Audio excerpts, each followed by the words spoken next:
今日推介嘅係深圳超有儀式感嘅餐廳牛扒家。無論係過生日或者紀念日，都可以提前同工作人員商量，會提前幫手佈置。只要喺訂位嗰陣時選擇生日或者紀念日就 OK 啦。每台都會附送嘅餐前麵包超好食，我食咗3次我都食唔厭咯。超好食，係好軟軟。我幫你搽啲啊！搽咗牛油雖然最落，但係搽咗之後真係更加好食㗎。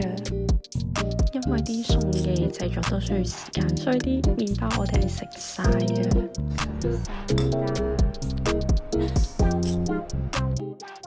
嗌咗2杯飲品，影相超靚，都幾好飲。生牛肉塔塔，我係第一次喺內地食生嘅，感覺真係幾好㗎。完成之後個樣大概就係咁噶啦。我一個唔中意食生嘅人都中意食，因為真係好好食啊！大家都食生嘅嘢，呢個真係好亂，好亂。生係嘅，保留到食物嗰種真係好亂。個全體骨。係一啲雜菇類，好好食嘅小炒。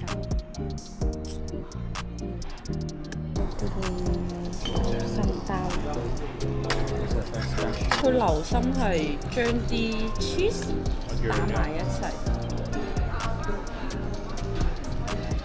咩啊？好好食。ASM。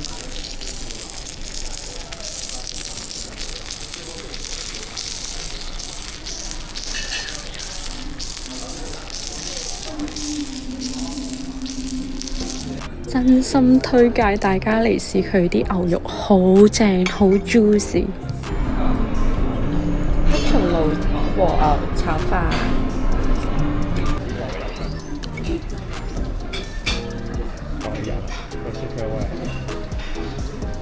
同埋佢黑松露嗰種香味。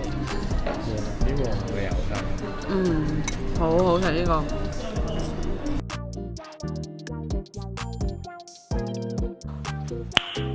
Nice。生日係會送小布丁嘅，係咪要提前講啊？